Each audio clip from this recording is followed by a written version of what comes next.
Video patrocinado por Cactus Jack Studios. Una mancha en la pared. Eran ya casi las 12:30 cuando yo, aún sentado en el sombrío estudio de mi casa en la playa, armado con afilada pluma y envuelto en la armadura de mi batín de paño, me disponía a finalizar mi velada creadora, apagar las lámparas de aceite que iluminaban la estancia mientras me preparaba mentalmente para caer entre los mullidos brazos de Morfeo durante toda aquella noche invernal del 16 de febrero. Lentamente terminé de retocar con un ligero trazo de mi pluma aquel poema al que había estado dando vueltas toda la tarde. Pero, pese a tener un fuerte sentimiento intuitivo alrededor de los primeros versos, finalmente observé abatido que había vuelto a escribir uno de aquellos poemas, entre vulgares y simbolistas, cuya fuerza estética, si es que tenían alguna, era sin duda el engañoso fruto subjetivo de mi voluntad frustrada y no de un maravilloso arranque de genialidad literaria. Según Juan, mi inspiración, antaño tan creadora, se había detenido en el pasado, y nada, ni siquiera un sobrehumano esfuerzo por escribir, lograría hacerla volver a mi vieja pluma. Cualquier otro se habría reído de él. Hay quien dice que la poesía es solo fruto del perfeccionamiento estilístico y de un prolongado trabajo del poeta. Por desgracia, yo soy de los que buscan una poesía más intuitiva, menos fría y más humana. Por este último motivo yo estaba completamente desanimado y terriblemente apático en todo aquello que no implicase el escribir. Aquella repentina falta de talento que experimenté durante aquel invierno vino acompañada, casi simultáneamente, por un cambio de mis preferencias artísticas. Ya no surgirán de mi inconsciente pluma versos entonados al amor incontenible y confuso que sentía por la vida personificada en ella, ahora se apoderaban de mi mente pensamientos de los más negros que pueden jamás haberse imaginado.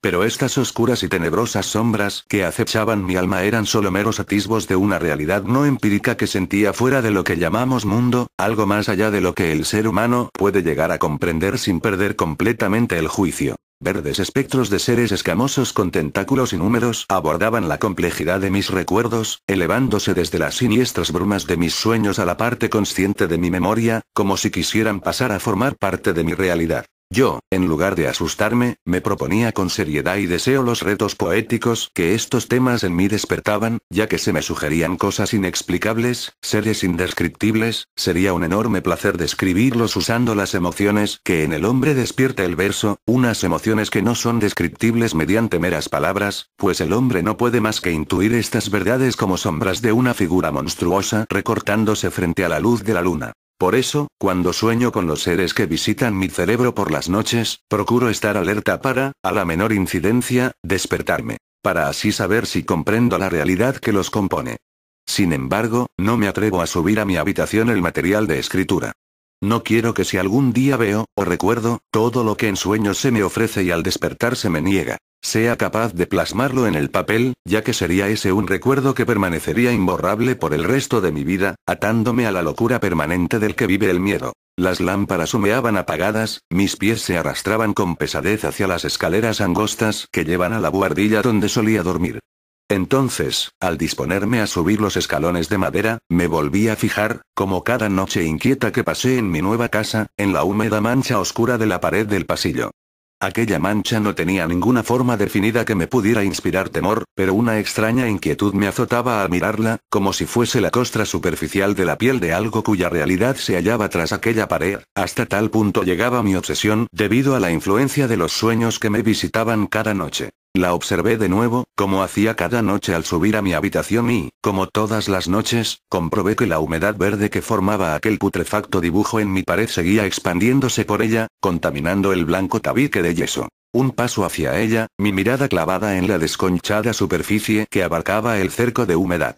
Apartando inconscientemente la única lámpara que quedaba encendida en la casa, y que llevaba en la mano izquierda, de aquel trozo pútrido de pared.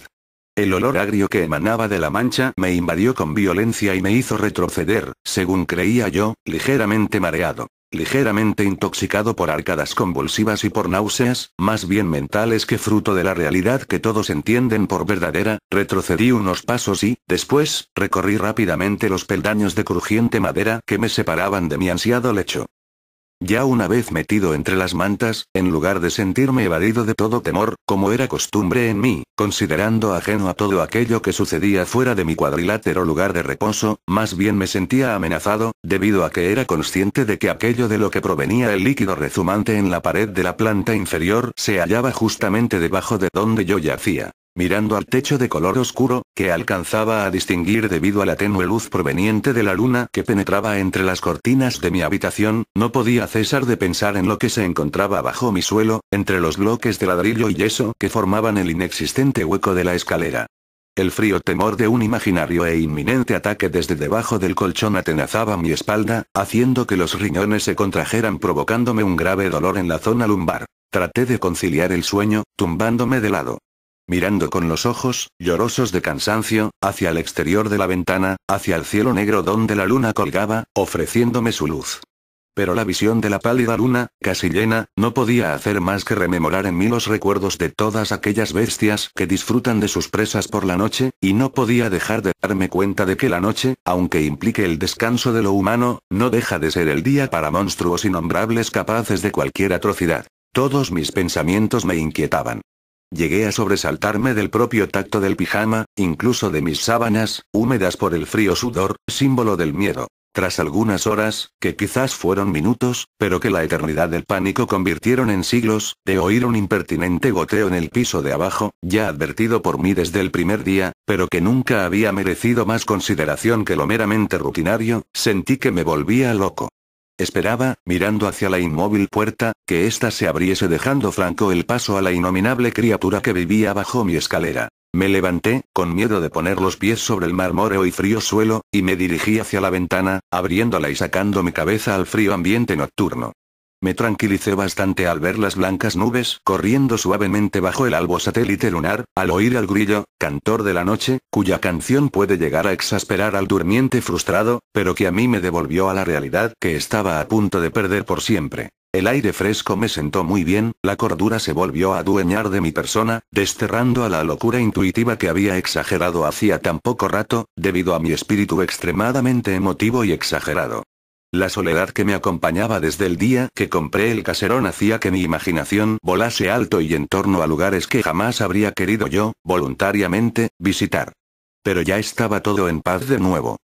Al entrar de nuevo en mi rancia habitación, la desesperación y el desaliento me aplastaron bajo un peso sobre mis hombros y mi alma que me hizo caer, inerte, al suelo.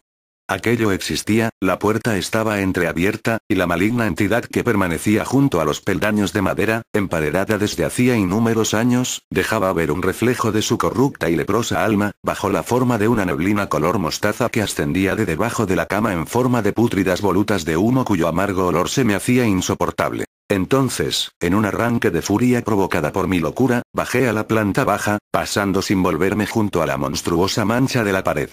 Entré, con la lámpara de aceite que portaba en alto, en el trastero donde guardaba todas las pertenencias olvidadas por el anterior dueño de la casa, y, no encontrando ningún pico ni martillo lo suficientemente grande, agarré una hacha roma, vieja y rojiza por el óxido, volviendo hacia las escaleras, fuente y fin de mis temores más profundos e incomprensibles. El primer golpe descargado por el filo viejo sobre el yeso, que saltó en pedazos blanduzcos, rezumantes de un verdoso limo, hizo que la cabeza del hacha se hincase en la pared, y al sacarla de su aprisionamiento, un tufo agrio, como el de la leche pasada, inundase todo el corredor. Mareado por la varada del pútrido aliento de la pared, y exaltado por mi febril estado, continué descargando golpes al tabique, que en lugar de despedir trozos compactos de yeso carcomido por el impacto del pico, empezó a supurar grandes cantidades de verde y denso líquido que empapaba el suelo y salpicaba las paredes. No sé cuánto tiempo permanecí golpeando la infecta muesca hecha por mí en la pared, pero con el esfuerzo de mi mente enferma logré abrir un agujero en ella de, más o menos, el diámetro de mi cabeza.